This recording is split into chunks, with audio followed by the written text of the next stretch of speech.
Bonjour à tous et à toutes et bienvenue sur la chaîne du pouvoir de la conscience. J'espère que vous allez bien, j'espère que vous passez une excellente journée et que vous prenez grand soin de vos conversations internes. La vidéo d'aujourd'hui, c'est une traduction d'une vidéo de Neville Goddard originale, donc d'une conférence, mais je ne sais absolument pas laquelle parce qu'il n'y avait pas de titre de conférence. Je l'ai trouvée très pratique dans le sens où Neville nous enseigne exactement comment il utilisait l'imagination avant de dormir. La vidéo d'aujourd'hui, c'est une traduction d'une des vidéos de Neville Goddard. Je ne sais absolument pas le titre de la conférence parce qu'il n'y avait pas de titre. Je voulais la partager avec vous parce que je pense qu'elle peut vous plaire.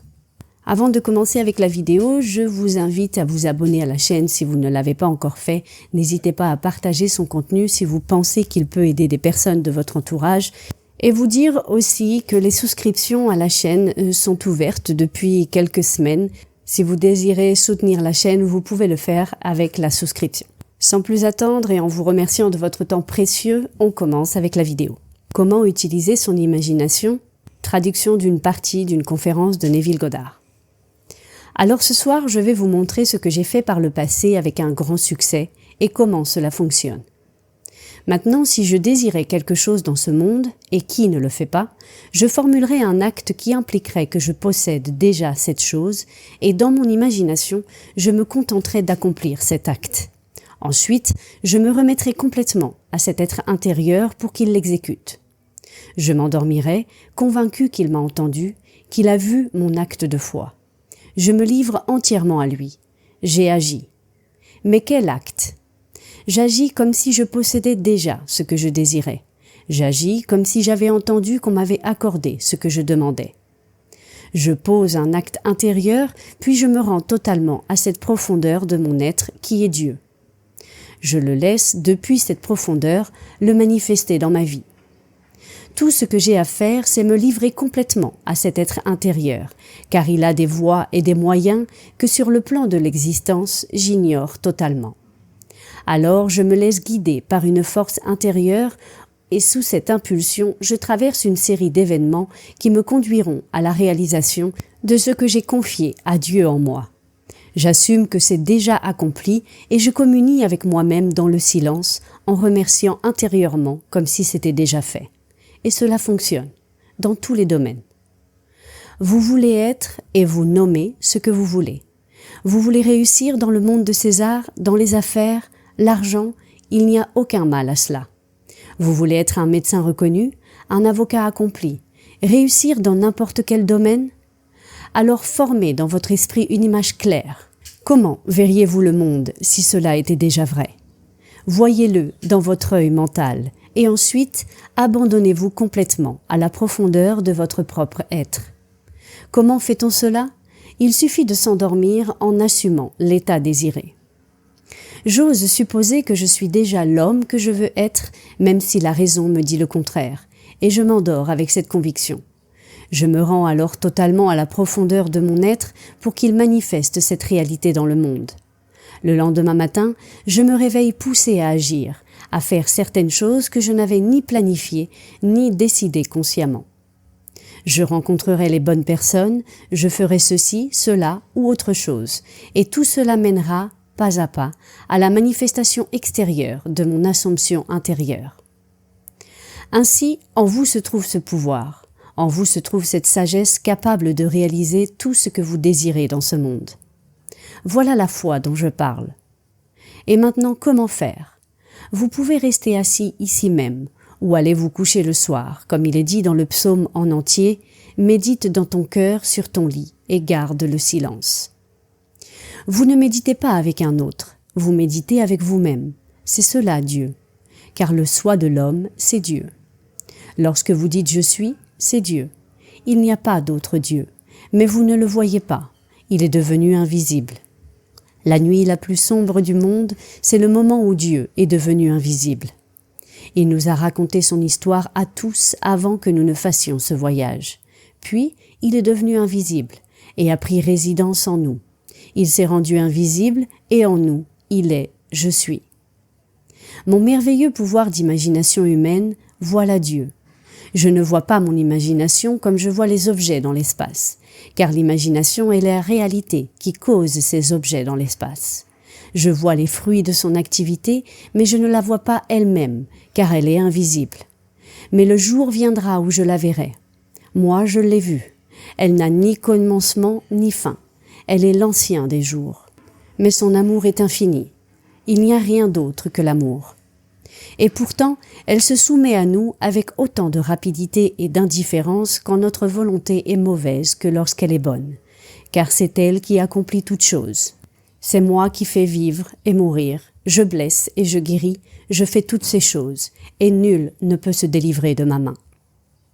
Ainsi, si la volonté de l'homme est mauvaise, elle l'exécutera. Si elle est bonne, elle l'exécutera aussi, car il n'y a pas d'autre créateur. C'est donc entièrement à l'homme de décider ce qu'il imagine. Et que vais-je imaginer? Mais souvenez-vous, quand j'imagine, je dois imaginer, puis me livrer totalement. C'est cela la foi.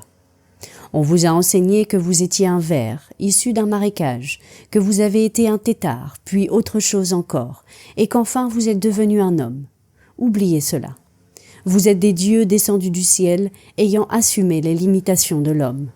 C'est la limite extrême de la contraction, et vous l'avez acceptée. Vous allez accomplir un but précis dans cette forme humaine, et pendant que vous marchez sur cette terre en tant qu'homme, ce plan prédéterminé va éclater en vous, et tout va se dérouler en vous, à commencer par la résurrection. La résurrection n'a pas eu lieu au Proche-Orient, dans quelques petits endroits que certains cherchent encore aujourd'hui. Elle a lieu en l'homme. L'homme est le lieu où Dieu est enseveli. Le Saint-Sépulcre, c'est le crâne de l'homme. Il ne se trouve pas au Proche-Orient. La Bethléem dont il parle est dans le crâne de l'homme. Sion, sa demeure sainte, c'est le crâne de l'homme. Et tout le drame divin se déroule en l'homme. Et l'homme s'éveille en lui-même pour se découvrir enfermé complètement dans son propre crâne. Et il en sort comme un enfant naissant de son propre crâne. Et puis, quelques mois plus tard, il y a une explosion dans ce crâne, et le compartiment où était contenu le Fils de Dieu qui était sa volonté et sa sagesse libère le Fils. Comme il est dit dans le psaume 16, 10, « Tu ne permettras pas que mon âme reste en enfer. » Alors il le fait remonter, il ressuscite son Fils, et ce Fils, c'est David. Et là, il se regarde, le Fils regarde le Père, et le Père, pour la première fois, sait qui il est. La mémoire revient, et le Fils, c'était celui qui révélait au Père sa propre identité. Tout le drame se déroule à l'intérieur de l'homme, et tout est contenu dans le crâne de l'homme. Cela n'a rien à voir avec l'extérieur. Les hommes cherchent en vain, tous ces archéologues qui rapportent toutes ces absurdités. Vous êtes le Seigneur Jésus-Christ. Il n'y a rien à l'extérieur de l'homme. Tout le drame se joue à l'intérieur de l'homme. Cela n'a rien à voir avec ce qui est dehors. Vous vivez dans un monde d'ombre, et le drame est intérieur. Revenons donc à cette approche simple de la foi. Savez-vous ce que vous voulez pour vous-même ou pour un autre? Construisez une scène qui impliquerait l'accomplissement de votre rêve. Construisez-la. Entrez dedans comme si c'était vrai. Ressentez ce que cela vous ferait ressentir si tout cela était vrai, et remerciez celui qui va le réaliser. C'est votre propre être, je vous l'accorde, mais il est la profondeur de votre être. Il est le Père que vous n'avez pas encore trouvé. Mais il est le Père, et vous êtes maintenant à la surface de votre être. Alors endormez-vous dans la conviction que les choses sont comme vous désirez qu'elles soient, avec la confiance qu'il les accomplira. Je dis « il », mais c'est vous-même. Pour plus de clarté, je dis « il » car vous n'êtes pas encore conscient de lui. Vous le serez un jour. Chacun deviendra conscient de son être, et comme cet être n'a qu'un seul Fils, et que ce Fils unique est le Fils de tous, nous sommes un. Il n'y a qu'un seul Dieu. Il n'y a pas des millions de dieux. Il n'y en a qu'un seul. Mais ce Dieu unique est formé par une fraternité, et nous sommes ses frères qui s'élèvent jusqu'au niveau de l'unique Dieu. J'ai été envoyé pour vous dire cela, et je vous le dirai. Je dois vous le dire. Même si seuls quelques-uns l'entendent, peu importe. Vous l'entendez avec conviction, car je vous dis la vérité. Je ne suis pas ici pour fonder une petite doctrine ou un isme. Je ne suis pas là pour spéculer ou monter une petite théorie philosophique qui fonctionnerait peut-être. Non, je ne veux aucune église, aucun isme. Je suis ici simplement pour vous dire qui vous êtes. Et vous le direz à d'autres, et d'autres vous le diront, car à la fin, vous allez prouver que c'est vrai. Vous ne pourrez pas l'effacer parce que c'est la vérité. Tout ce que je vous ai dit est vrai. Je ne spécule pas, je n'élabore aucune théorie. J'ai été dans la présence de l'être infini, dans son amour infini, et il m'a étreint. Et après m'avoir étreint, il m'a envoyé. Donc l'amour m'a étreint.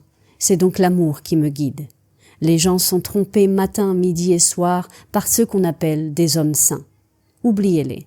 Si un homme vient à vous et vous dit qu'il est un homme saint, tournez-lui le dos et courez. Tous ces prétendus saints rencontrent une foule, et la fois suivante, ils courent à la banque avec ce qu'il y avait dans vos poches. Un type ici, il s'envolait pour la Suisse. Il était au printemps à Los Angeles après avoir récolté une fortune. On a trouvé 300 000 $ sur lui. Et il était avec le soi-disant Maharishi, qui est passé dans ce pays. Ce n'était pas le Maharishi lui-même, c'était sa secrétaire qui s'enfuyait en Suisse pour mettre tout cela dans un compte bancaire suisse. Et les gens se laissent piéger, matin, midi et soir.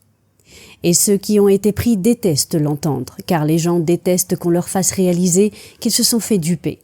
Certains ont donné des fortunes, 500 $ ou plus, pour qu'on leur apprenne à méditer sur des absurdités. On va vous apprendre à méditer? Mais la méditation, c'est très simple. Vous ne méditez pas sur votre nombril. Vous ne méditez pas non plus sur la Kundalini ou toutes ces balivernes. Vous savez ce que vous voulez? Alors, que ressentiriez-vous si c'était vrai? Que ressentiriez-vous? Assumez ce sentiment de désir accompli. Tout le monde peut faire ça. Un enfant peut faire ça. Que ressentiriez-vous si c'était vrai? C'est cela, méditer. Maintenant, livrez-vous totalement, et l'être en vous prendra cela et le manifestera dans votre monde. Méditer sur le feu de la Kundalini et tout cela, ça n'a rien à voir avec qui vous êtes. Et je vais même parler des régimes alimentaires. Les régimes ne vous rapprochent pas de Dieu. Il vous a donné un palais, n'est-ce pas? Alors, servez-vous-en aussi. Il y a une amie à moi qui avait adopté un régime alimentaire réservé aux perroquets. Mais ce n'est pas un perroquet. Elle mangeait des graines de citrouille, toutes sortes de choses. Si vous les aimez vraiment, très bien. Mais ne me dites pas que vous les aimez. Vous pouvez, bien sûr, vous habituer au goût de quoi que ce soit. Mais moi, je ne peux pas, et vous non plus. Utilisez ce don divin qu'est le palais, et prenez plaisir à ce que vous mangez. Alors, pour conclure sur le message de ce soir à propos de la foi, par la foi, les mondes ont été créés par la parole de Dieu. La foi ne donne pas réalité aux choses invisibles. La foi est la loyauté envers une réalité invisible.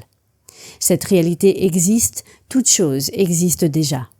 Et je vous dis, selon ma propre expérience, que tout ce monde invisible à celui-ci existe maintenant, réellement, pas quelque part au-delà des étoiles, mais ici même.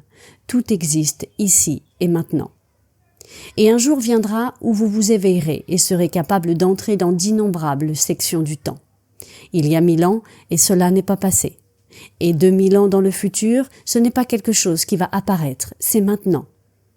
Vous êtes simplement dans une section du temps, et le jour viendra où vous pourrez vous déplacer d'une section à l'autre, car tout existe déjà. Et le but de tout cela est l'éveil. Et lorsque vous vous éveillez, qui êtes-vous?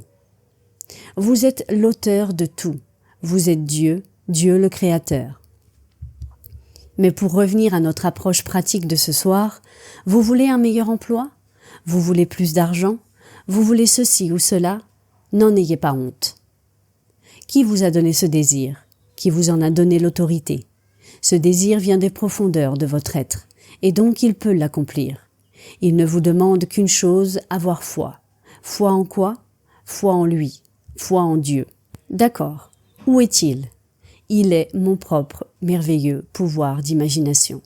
Je ne vois pas encore l'accomplissement, mais il le fera. Alors j'assume que je suis déjà l'homme que je veux être, et je me livre complètement à cette assomption, et je m'endors.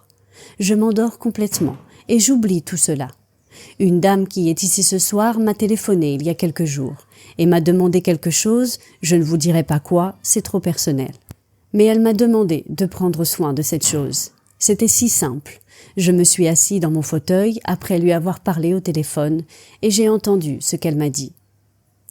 Et elle est revenue ce soir et m'a dit « c'est accompli ». Elle est venue depuis San Bernardino juste pour me le dire. Et ça a marché. Simplement. Ça ne m'a rien coûté. Et qu'est-ce que ça coûte à quelqu'un d'avoir la foi en Dieu? Rien. Je ne fais pas payer pour cela. Et personne ne devrait le faire, car ça ne coûte rien.